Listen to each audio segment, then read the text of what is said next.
What makes a great expedition leader? Um, it's something that I'm not. I don't consider myself a great expedition leader. I'm very good at accomplishing my goals, but I have a lot to work on. I think that the leaders that I revere are Roald Amundsen, uh, and people from the golden age of expeditions who obviously Ernest Shackleton, everybody knows about him. Uh, but there's a certain personality that can pull people together to accomplish their goals. And I guess I've been able to do that, but not without some there always being some kind of drama. And perhaps there always was in those golden age or golden era of expeditions, when Edmund Hillary climbed Everest. It was a very large group of explorers that went with him, and they had their problems, but they all came together to accomplish their goals. So I guess just that ability to overcome whatever strife there is, to have everybody work together as a team. And probably there was drama, and there is drama, but nobody talks about it, or they don't write it on their diaries. And then my next question, that is something that I normally ask. Why?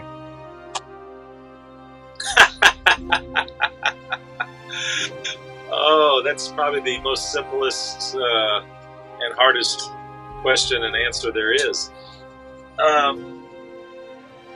Why I do it is, I guess, a method of coping. It's something I do really well. I don't care for large crowds or a lot of busyness. And when I'm on an expedition, I feel very natural. I feel very comfortable out in the wilderness. I sleep very, very well. I can eat all I want. I don't have to worry about my stomach getting big. I don't have to worry about traffic or the news or politics. I do it to cope. I guess that's the best way I can think of saying it. All right, I like your answer. And do you think you can outline the basic steps for planning an expedition? Yes, yeah. Now that I know quite a bit about. First comes the concept or the idea of the expedition, and then I look at the route that I'm going to go. For instance, we just completed the Northwest Passage. We were the first team to kayak the entire Northwest Passage from Baffin Bay to the Beaufort Sea, 1,600 miles. And it had been attempted many times, but no one had ever done it. And so I started researching the expeditions that had attempted this route and figured out what they did wrong and figured out what they did right.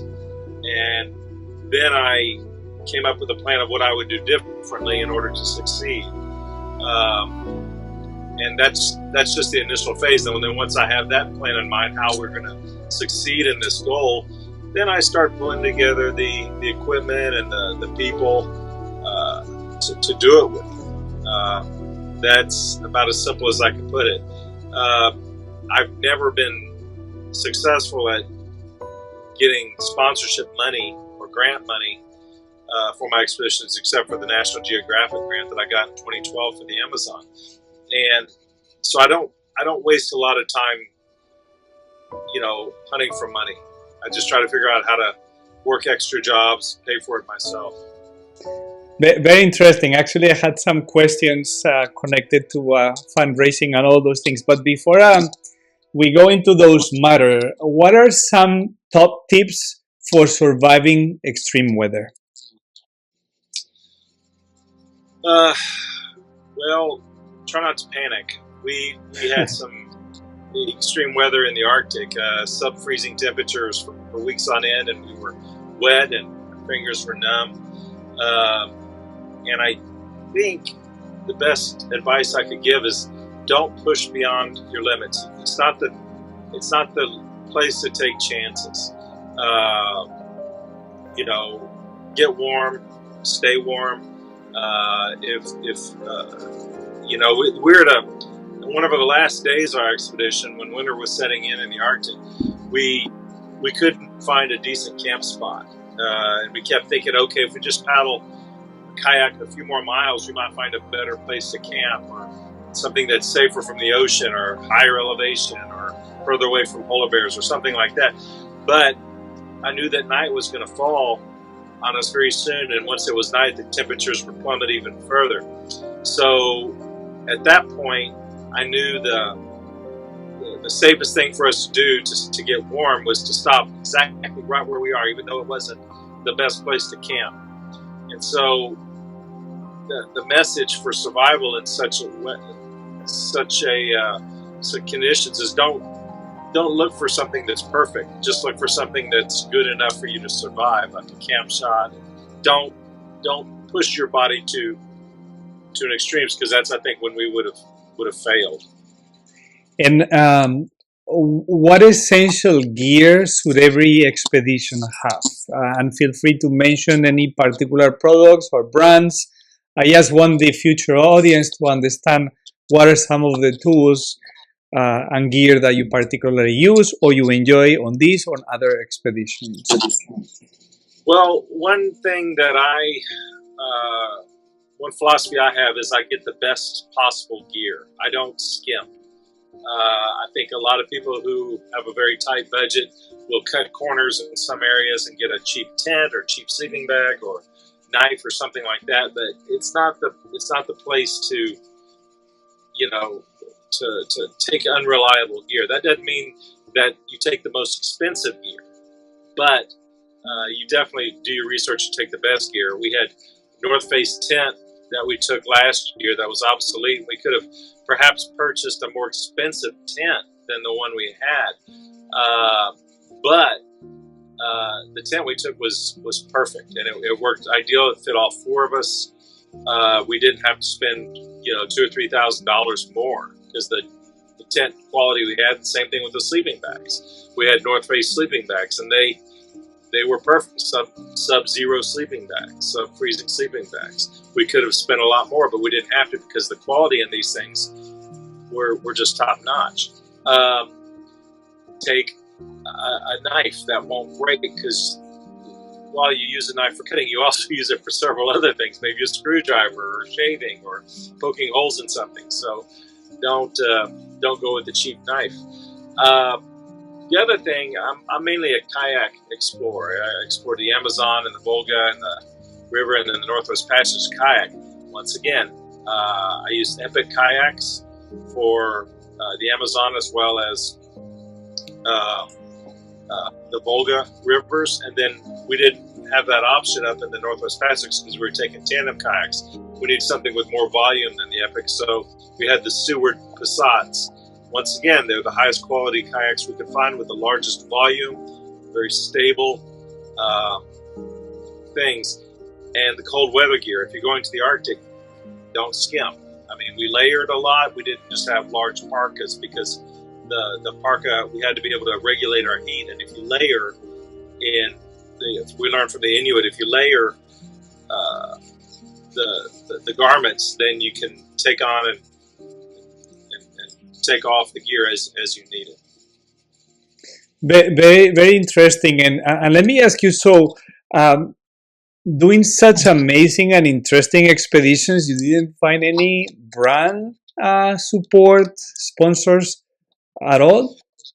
Yes, we had wonderful gear sponsors. As I mentioned, North Face, they were wonderful. They gave us gear. Epic Kayaks gave us our kayak paddles, and for the first year, they gave us the solo kayaks we had for our first attempt that we failed at before we went with the tandems.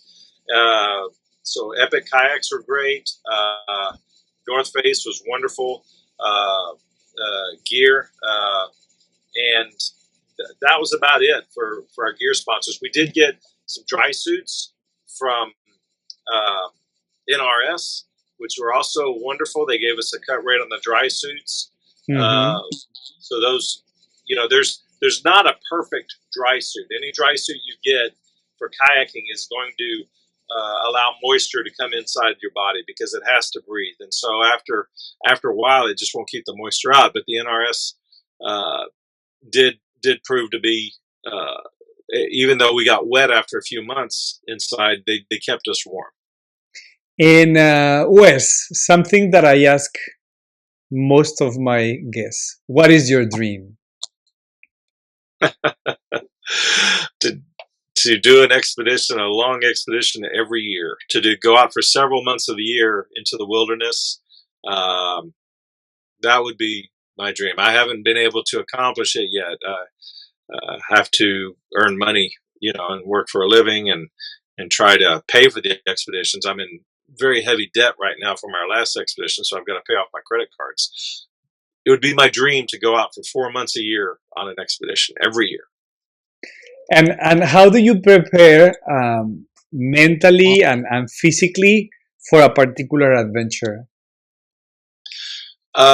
Physically, once again, I'm a kayak explorer, so I train for these ultramarathon canoe and kayak races in Texas. The Texas Water Safari is a yearly race that takes place the second Saturday every June, and it's a 260-mile nonstop race. So if I just train for that race, that naturally puts me in shape for doing the longer expeditions. And then the other thing I do is I try to gain a lot of weight. So I eat a lot of junk food. I eat a lot of cheeseburgers and French fries and donuts, chocolate milkshakes and candy to get ready. Fat gets a really bad name. People don't want to be fat, or they don't want to eat fat or carbohydrates. Well, the problem on an expedition is you can't take along much fat or carbohydrates. You can take some carbs, but mainly the fat you need. So if you start off 20, 25 pounds heavy, then that gives you energy throughout the expedition for the next 3 months. And invariably, I'll lose maybe 30 pounds. So I try to gain a lot of fat around my stomach before I go on an expedition. And then mentally, I don't prepare mentally for expeditions. I have to prepare mentally for coming home. That's the hard part, is being back in civilization. There's a big transition, right? It happens to me when I go on expeditions and I come back and people have no idea where I've been, what I've been through, and it's a different planet, correct? It's very difficult. This past expedition, I got very depressed for several months after the expedition. And you're absolutely right. The readjustment is very, very hard. I don't have to mentally prepare for an expedition. That's much easier than coming back to the world, I see. And what is the biggest lesson you've learned in your career?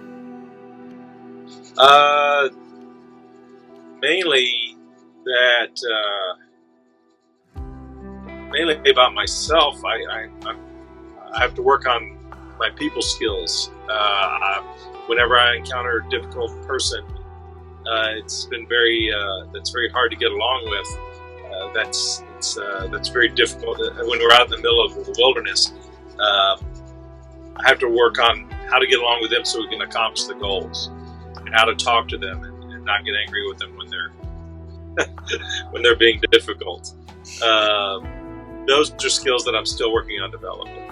I can imagine. And kind of an awkward question, but can you describe what kayaking is to someone who has never done it or even see it? Yeah, I'll give it my best shot. Kayak is a boat developed by the Inuit in Greenland and well as Alaska, and then also Eastern Canada and Northern Russia. In fact, they developed kayaks or badarkas as well. So it's an enclosed boat that is long. It looks kind of skinny, but it's a little bit fatter in the middle, and people sit inside of it like a chair with their feet out in front of them. And then they have a skirt that fits tight around their waist, and then it adheres to the kayak. So it's fully enclosed. If you have a wave come over the top of you, then you don't sink, because the kayak is watertight, and it keeps your body warm inside the kayak with your body heat because you're sealed up in there. And then you propel the kayak with a paddle that has a blade on each end. And some people call it a kayak paddle. I call it a double blade paddle instead of a canoe paddle, which has a blade only on one end. So you have a blade on each end, and you can balance by paddling on both sides of the kayak, and it helps get you through the water. And regarding conditioning, right? Like I've done kayak before, I understand, but like for whoever may watch this interview in the future, what type of conditioning do you do in terms of physical training? Is only going out there and kayaking, or do you prepare yourself going to the gym, CrossFit, or whatever you do to gain strength? I can't stand going to a gym. I really hate it. It's very boring. I think it has. It would be a very effective way of training. I think those that go to the gyms have an advantage over me because they can build strength that way. I like to just kayak and run and hike. Anything that gets me outdoors into the wilderness, away from the noise of the city. So that's mainly all I do to prepare physically. Is do more kayaking, some running, a little bit of running and hiking, And a lot of kayaking. okay, so sorry that I interrupted. I thought you had finished. And how do extreme weather patterns impact expedition planning? We pay very close attention to the extreme weather patterns in the Arctic when we were up there. The main thing we use is satellite imagery, local reports, how to read the weather. For instance, we didn't know how to read the weather in the Arctic, so we had some Inuit friends that taught us how to read wind and waves. That was very important. But also we have a satellite phone where we talk to the expedition manager, Barbara, my sister, in Texas, and she has a bank of computers, and Tom McGuire was there to help her this year. And they get the weather reports where we are as accurate as possible, and they tell us every day what it's going to be like. That's awesome. And what are the best survival techniques for extreme weather conditions? Can you elaborate a little bit on this topic? Sure. I think it's important to know when you can't make any progress. And once again, you have to be very prudent. If you're going to be wasting energy or putting yourself in danger where you don't have to, it's already dangerous where you are. For instance, in the Arctic last year, it wasn't as dangerous when we were on the Amazon or Volga. But in the Arctic, just being there is dangerous. So if it looks like you have the potential for bad weather, even if it doesn't look like it's bad yet, then sometimes it's best to stay in the tent for several days until you have a better chance of favorable conditions. Once again, you can't get in a hurry. You have to sometimes just sit in your tent for 5 days. And do you think you could recommend, let's say, 3 books on survival that you believe every adventurer should read? Oh yes, in fact, let me. I've got them right here in my library.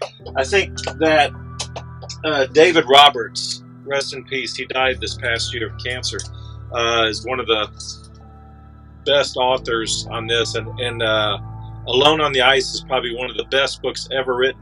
There it is right there. Best books ever written about surviving in harsh conditions. It's one of the top 3 books on survival that I've ever read. The others are the Arctic Crossing, which is a book on that John Waterman wrote as he paddled across the Northwest Passage over several years, Arctic Crossing. And then, let's see, the final book would be Roald Amundsen's book on when he sailed through the Northwest Passage, and also his book on making it to the South, being the first person to the South Pole. He's very meticulous, Roald Amundsen was, in his planning, and he was very concerned about his men. And once again, he was so successful because he didn't rely on what he knew. He relied on what people who lived in the climates knew, and that's why he beat Robert Falcon Scott to the South Pole, because Robert Falcon Scott thought that the British had superior intelligence when it came to everything, and so they didn't learn from the Inuit in the Arctic before they went to the Antarctic. And Roald Amundsen spent several years learning from the Inuit and testing out what they knew and using everything they used, and that's why he was so successful. So anything by David Roberts, Alone on the Ice, Arctic Crossing by John Waterman, and then the books from Roald Amundsen on making it to the South Pole and crossing the Northwest Passage.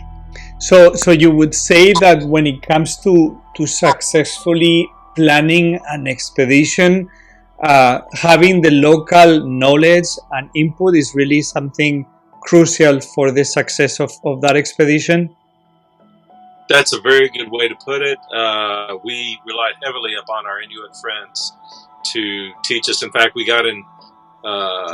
had some disagreements with Parks Canada when we were up there, because they kept trying to tell us what to do, and we said, no, we're just going to pretty much do what the Inuit tell us what to do. They've been here a lot longer and they know what they're talking about. Yeah, of course. Did you learn some basic throat singing while there, or it was no needed? I wouldn't try to throat sing. They were very good throat singers and dancers as well. Mainly we learned how to read the ice and the weather, and Okay. and a lot of people don't think the Inuit have a sense of humor because they're kind of dry and flat. No, they're very funny. Our friends up there are hilarious. And I was just pulling your legs, because earlier in my career I went up to the Canadian Arctic like 6 times, so all the way to Ellesmere. I'm very, very familiar with all those areas, and I photographed the belugas, the polar bears. So it's been a while, but I know all this Pond Inlet and all those places. Oh yes. That's why I was asking about the throat singing. So, what leadership lessons have you learned from difficult expeditions? Well, first off, that an expedition cannot be a democracy. You can't just sit around and vote on things when it comes to safety. There has to be a leader. But you have to balance that out with listening to your team. So the information your team gives you is very important, but when it gets down to it, it's the one person that makes the decision for the safety of the team. Now you can be flexible when it comes to some navigation issues or food or where you're going to camp or things like that. But when it comes down to life and safety, then it's not a democracy. The leader needs to make a decision for the safety of the team. So let me ask you, how have these experiences shaped your understanding of humanity's relationship with the natural world? Well,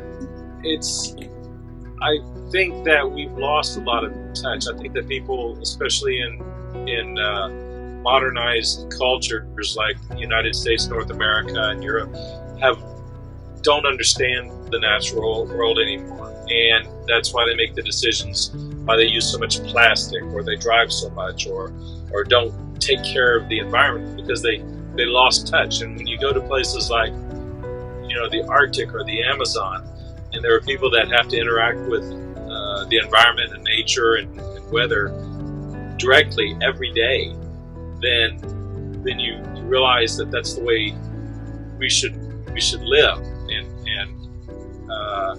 it just really draws a contrast with people back home who don't understand or don't have that relationship with that close relationship with the environment, because their environment is controlled. They have food, they have water, they can use the restroom, they can sleep in a bed. In a way, West, people tend to take things for granted, right? That's what I realized when I come back from the middle of nowhere, and they assume these comforts are available everywhere in the world, and they don't know how lucky they are, right? Exactly, and I think that's getting out there helps me to appreciate the world a little bit more.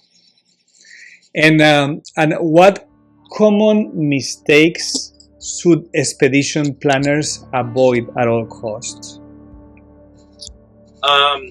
Picking your team members is very important. And the mistake that I've made in the past on a couple of expeditions is I'm a very optimistic person, and I don't come across that way a lot, but I think the best of people. And if they don't say something negative, I just fill in the void with something positive. And so I assume people think like I do, and they think that they're concerned about each other and things like this. And sometimes that's not the case. So that's the mistakes I've made, and I'm going to try to not make them as much in the future. I'll be more discriminating about who I bring on expeditions, and that's a very common mistake, at least for me. Actually, let me share a story. I'm gonna share a name, and maybe you're familiar with this person that I'm gonna mention. Are you familiar with the Chilean explorer or kayaker Cristian Donoso? Oh, I know that name. I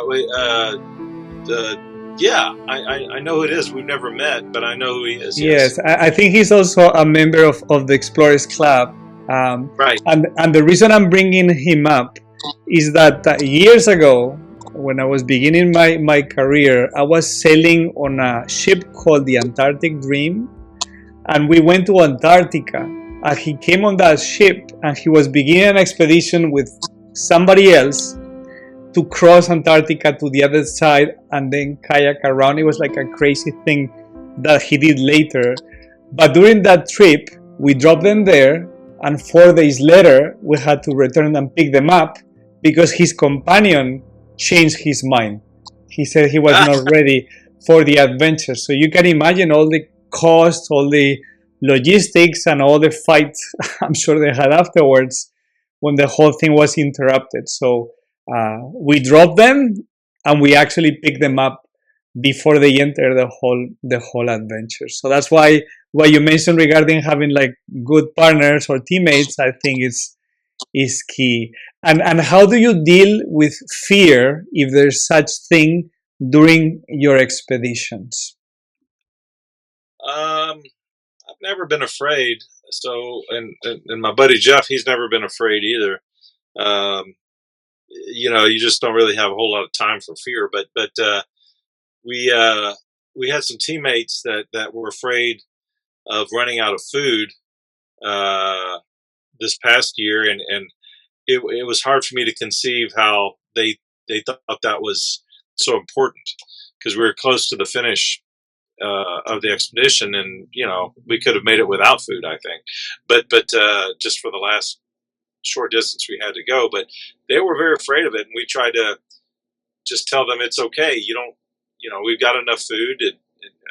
I didn't know how to deal with it. It was kind of strange. And then another person you had mentioned, Christian Donoso, who had someone come out of their expedition. The first time we attempted to kayak the Northwest Passage, there were 3 of us in solo boats, and one person after 3 days said they didn't want to go. The water was too rough for them, and they were very bothered by it.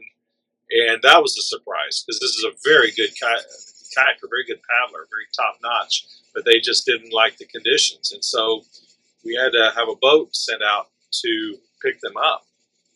And that really threw a monkey wrench into the whole expedition. It doesn't stop the whole expedition, but it was a problem. I'm sorry it was. And what criteria do you consider the most important when selecting team members for one of these expeditions, and also how do you ensure that they will work well together? If you can elaborate. I think a sense of humor, and also someone being tough. And tough doesn't necessarily mean strong physically or have big muscles or anything like that, but the ability to carry on when they're very physically or mentally uncomfortable. That's tough. When someone is tough, that means a lot to me. And They can endure a lot of hardships without complaining. And then the sense of humor is self-evident. You gotta be able to laugh, but you also have to. I think it's important for team members to have the same sense of humor. And so that's the difficult thing to find. And how to ensure those things, I don't know. I think what I'm going to try in the future is just try to spend more time with my expedition members beforehand, or the potential expedition members beforehand, and just try to get to know them a little bit more and see if there are any red flags. And what strategies do you guys use to manage risk when there's danger on dangerous expeditions? You mentioning because due to weather and conditions, the Arctic, it was more dangerous than the Amazon. So what strategies do you put in place? Well, the Arctic wasn't necessarily more dangerous than the Amazon. It just had different dangers. On the Amazon, we were held at gunpoint 5 times, so we were at risk of being shot and killed. And we also had rapids, 5 uncharted, class 5 plus whitewater rapids in the Andes that no one had ever run before. And so the dangers were very real on the Amazon. Different dangers in the Arctic. How for instance, we didn't have polar bears on the Amazon, and so we carried the right amount of firearms with us when we were in the Arctic. We learned from the Inuit, once again, how to protect ourselves against polar bears without killing polar bears. And the ice, we read everything we could on navigating through ice flows and the dangers that were inherent with crushing ice. And as I mentioned before, I'm a very careful person. I'm very prudent, and it's something, we are always in a dangerous situation, but I sometimes find it's best to stop and pull over to the bank and just wait until a safer weather or safer ice conditions or safer ocean before continuing. I think it's very important to stop yourself if there's potential danger. How interesting must have been that experience in the Amazon. I've been going there almost 9 years, twice a year. And I even sank in the Amazon in the middle of the night. Not kayaking, but on a small boat. And I I don't know if you're familiar with Jay Dickman, a National Geographic photographer. So I interviewed him the other day. He also sank in the Amazon in the middle of the night. So we were talking about that experience and how wild it is to be in the middle of a place that the conditions are nothing like you envision initially, right? Like, as you say, like there's currents, rapids, logs, and it's quite an interesting, beautiful place. And how do high risk adventures affect you mentally, if they do? Well, I think I'm probably more comfortable in some of these situations, so I don't necessarily see them as high risk. I think some other people that see me do these things might think they're high risk, but I think they kind of help me relax a little bit, and because once again, this is where I feel most at home. I'm not saying that I'm an adrenaline junkie, not at all. I'm a very careful person, but I'm just a little more comfortable in these dealing with some of what some people might think is dangerous than they do. And West, what did you learn from your mother? Well, I talked to you earlier about how important it is to be tough and have a good sense of humor. My mom is one of the toughest people I know, and she still travels the world with her grandchildren and her children and her great-grandchildren. She came up just last weekend to help me put on a canoe race, and she's 80 years old, and she has 2 new knees, a new shoulder, fixed shoulder. She's survived cancer. She runs 2 businesses. I think what I learned about being tough, I learned from my mom. Yeah, awesome lessons, I'm sure. And who are the Arctic Cowboys, and what is their mission? Well, we were a team of originally it was 3 of us: Rebecca Feaster, Jeff Weisty and myself the first year, and we only got 260 miles through the Northwest Passage. Our goal was to kayak from Baffin Bay to the Beaufort Sea through the Northwest Passage, the Canadian Arctic archipelago that is one of only three ways to get between the Atlantic and Pacific Oceans. And we didn't make it the first year, so we formed another team with me, Jeff Weisty, Dr. Eileen Visser, and Mark Agnew from the UK. The four of us were in two tandem kayaks the second year, and we succeeded in kayaking the entire 1,600 miles of the Northwest Passage. So congratulations for that. And what are the biggest challenges you faced during that navigation of the Northwest Passage? Well, the cold was obviously a challenge more towards the end because it was warmer when we started. So we were very, very hypothermic in the last 3 weeks of the expedition, where temperatures never got above freezing, and the water would freeze in our kayak, our drinking water, and our hands would freeze, so our fingers were numb. We couldn't feel anything to dress or to get undressed. That was very difficult. The weather, the storms in the Arctic were normally, you get 65, 70 miles per hour winds and heavy seas. So we couldn't kayak in those conditions. So we'd have to stay on the bank in a tent or find a cabin somewhere, a hunting cabin.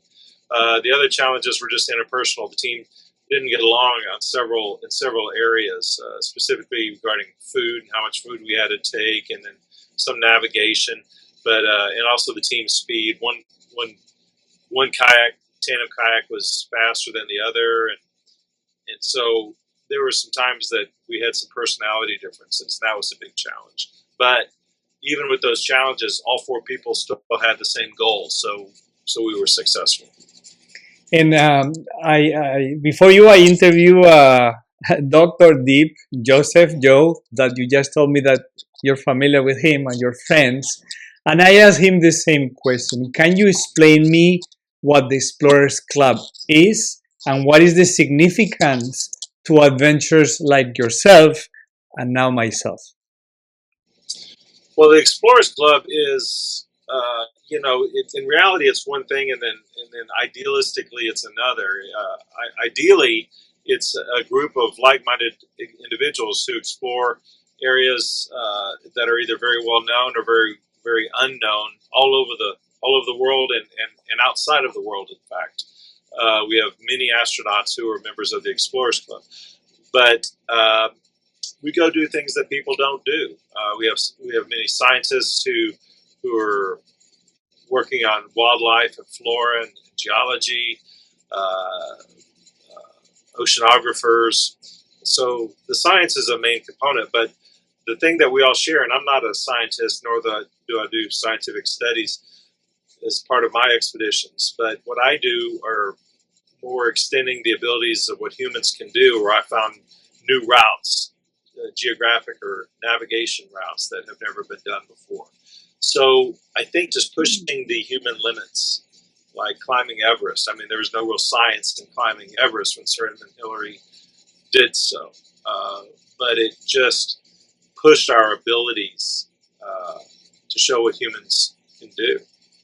And there are about 3,000 people in the club. Some people, got in because they have a lot of money. Other people's got in because they knew somebody. But I think most of the people that are there are true explorers who specialize in their particular subject more than any other people on the planet.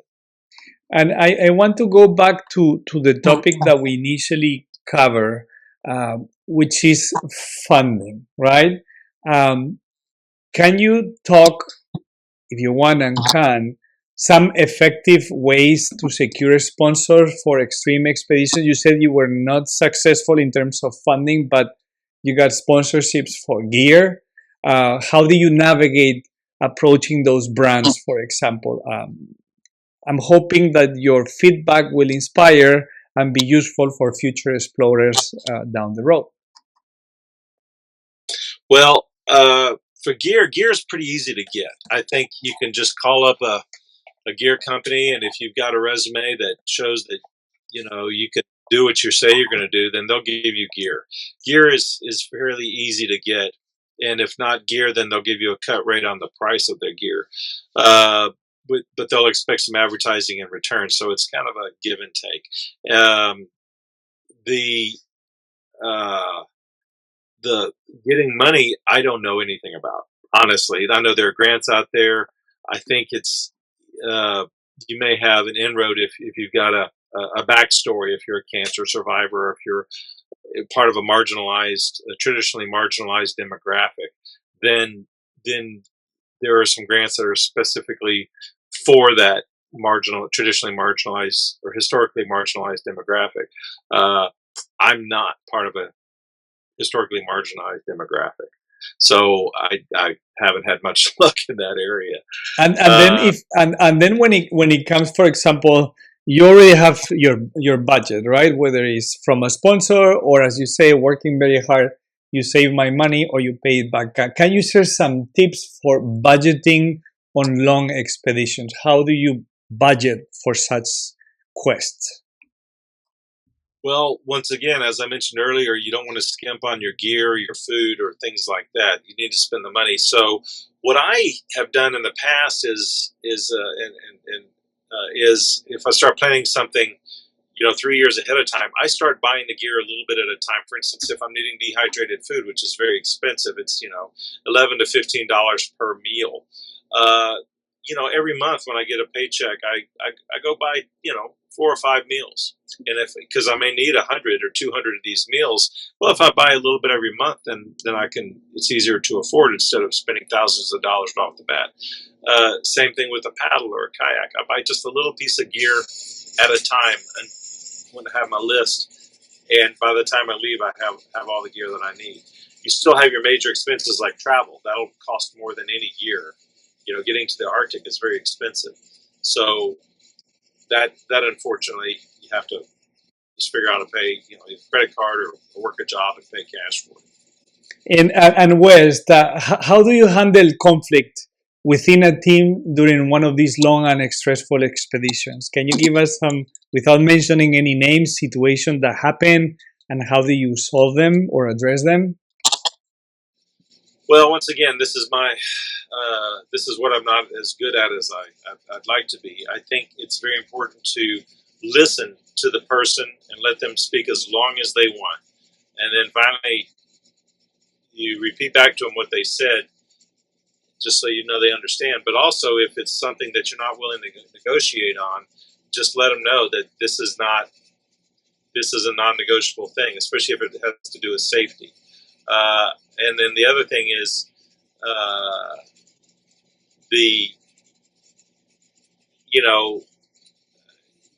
if there's no way out, if you're not in a place where someone can leave or an airport nearby or someone can come pick them up and you're stuck with these people, then you have some conflict going on. Just acknowledge that, okay, I don't think we're going to be able to work past this conflict, but we have to still kayak together to the end. So let's not address it anymore. Talking about it and complaining about it isn't going to work. Let's just know that conflict is always going to be there and still try to work together as a team. And I think we were able to. And can you describe a particular moment in one of these expeditions without giving name that tested your leadership limits? Yeah, I had one team member who questioned the finances. We had been getting some donations through crowdfunding source, not very much, maybe $11,000 that we got, and that sounds like a lot of money, but when we're spending $75,000, it's just a little bit, and all the money would come through me, and I would spend it on team expenses. And we had a team member about halfway through the expedition who wanted to know where all the money went, because they thought that I was misappropriating the money or using all the money myself or something. And what was actually happening was I was spending all of my money because we were spending a lot more than what we had collected in the donations, but they didn't know this. And And I didn't have the paperwork with me. We're in the middle of we had a manager back home that was doing all this and keeping it up. And I had thought everybody knew that I was spending a lot more than they were on the expedition. And so I just tried to explain it to them, and they didn't like my answer. And finally I said, okay, when we're done, I'll give you an itemized list of all of our expenditures. And at that point, if it looks like I spent more than what we collected, are you going to pay me back the money? Or is this just money that goes to you if it goes the other way? And that made them stop and think, and they didn't say anything else after that. Interesting. And what advice would you give young adventurers who aspire to lead their own expeditions one day? Well, I think the one thing I do that I think I'm successful at is look at people who have done what you've done before then and see what works and what doesn't work. And if there's something that someone had done, even the expeditions that failed, look at those to see what caused them to fail. I'm an adamant reader. I read everything I can, and I talk to other explorers, and I really listen to advice. And I've tried to give advice to people that have gone down the Amazon, who've gone to the Volga River in Russia, which we did, and then going to the Arctic. And there are some people that just don't listen, and they don't want to hear what I have to say, even though they've called me. It's like, okay, I know better than you, and they fail. It's like, well, you can listen to me and hear what I say, how we succeeded, but those that didn't listen either died. We had one tragic woman die on the Amazon because she wouldn't take the safety precautions that I told her to.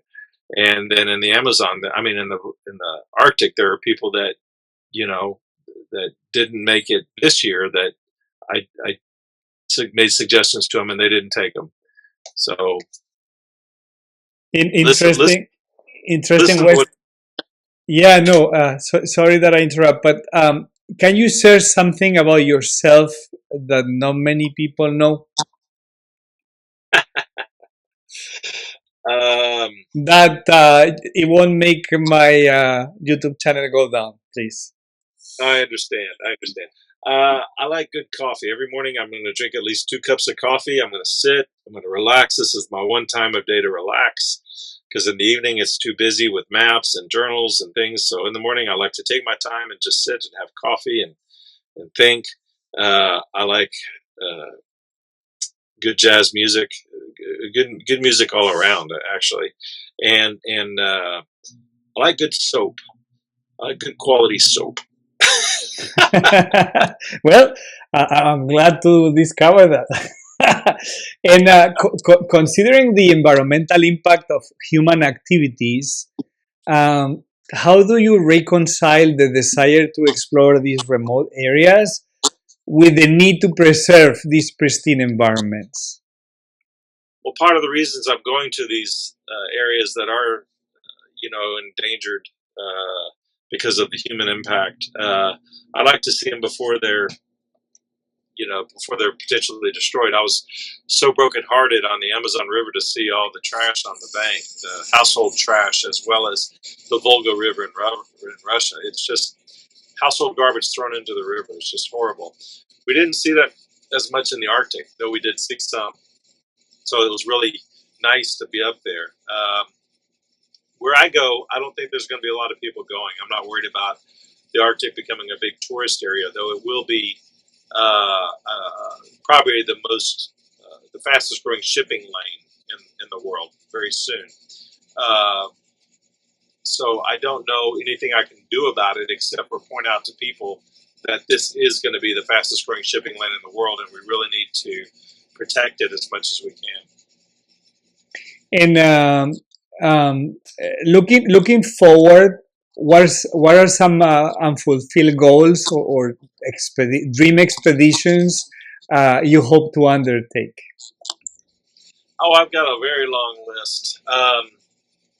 Once again, I like to do things that haven't been done, even though many people have tried them. I would like to go pole to pole, South Pole to North Pole, and North Pole to South Pole under human power. I know that there have been a couple of expeditions, Reno Fines said that he went pole to pole. He wrote a book about it, but he didn't really go pole to pole. He took a ship and he went to magnetic north and magnetic south, and it's not really pole to pole. But I would love to start paddling or skiing from the North Pole and go all the way with no cars or motorboats or anything like that. Just maybe bicycle, kayak, or pole to pole. That would be kind of neat. So have you started planning that adventure? I'm always planning things in my mind, looking at routes and logistics. So there's always something like that going on.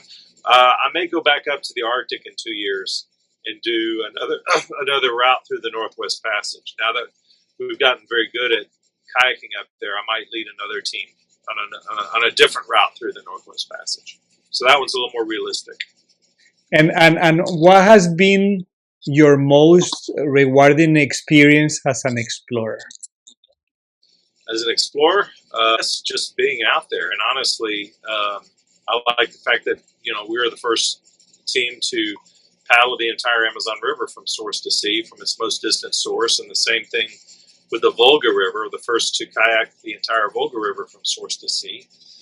And now we're the first to do the Northwest Passage, though many have attempted. So I'm very proud of my accomplishments. But it's more rewarding just being out there, honestly. And when it comes to all this expedition planning, what role does technology play in the whole expedition planning and execution?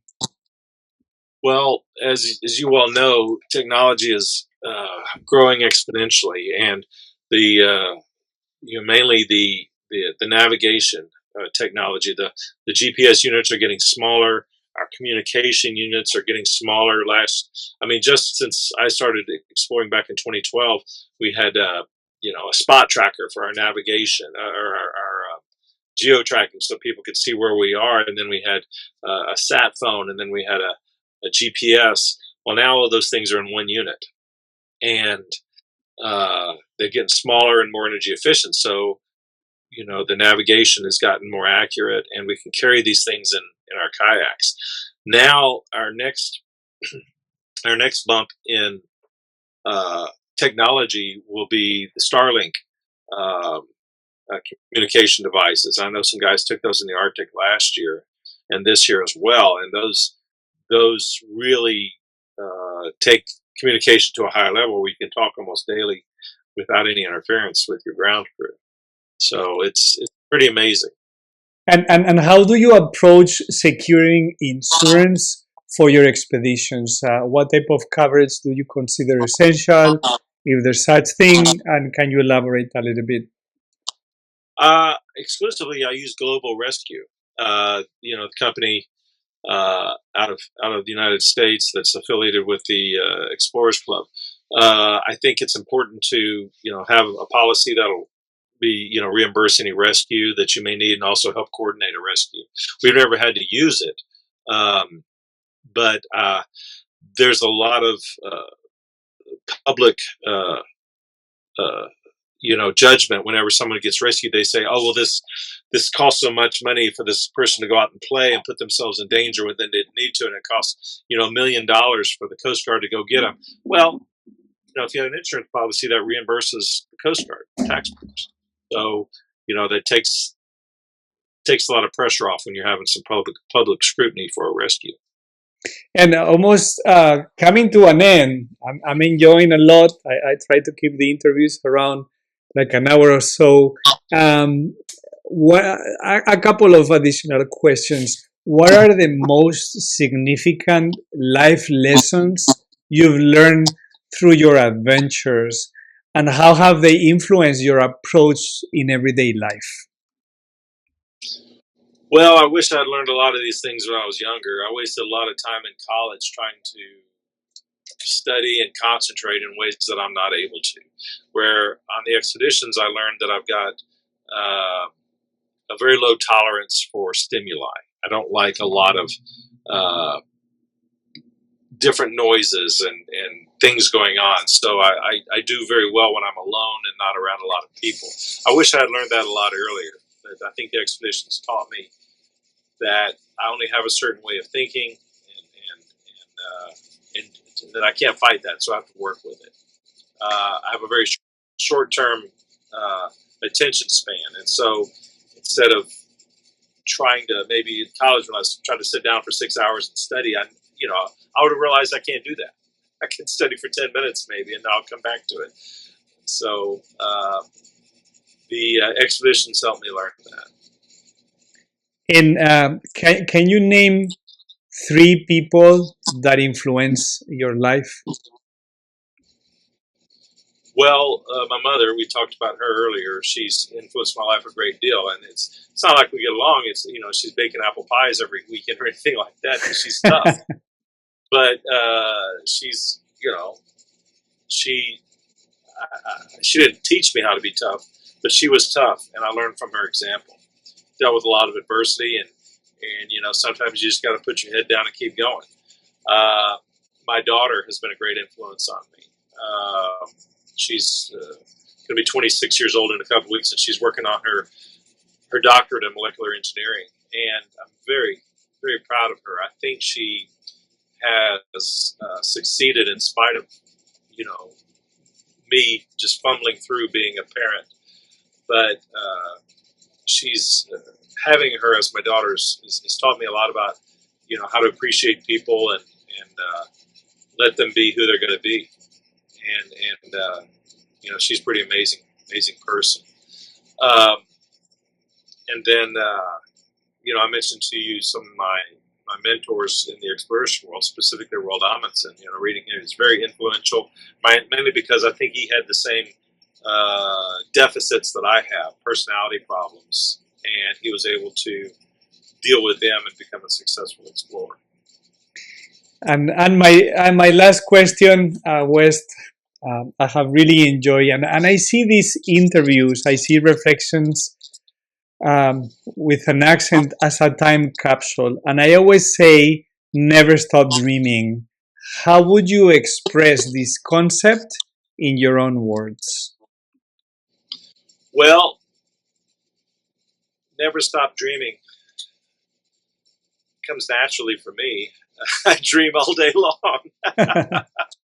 But I think my lowest times that I've gotten, for instance, coming back from the expedition for several months, you get very depressed. Well, the one thing that I use to get out of that pit, that valley, is to dream of the next expedition.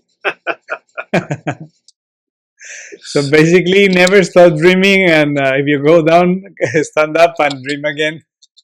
Exactly. There's always room for another dream. All right, Wes. So I think it's time to wrap up. I have really enjoyed listening to your lessons and adventures, and I appreciate that you took the time, and I hope our paths will cross. Well, Kike, this has been wonderful talking to you, and I do really appreciate you approaching me and spending your time with me. All right, then. Take it easy, Wes. Nice to meet you. Y'all have a great day.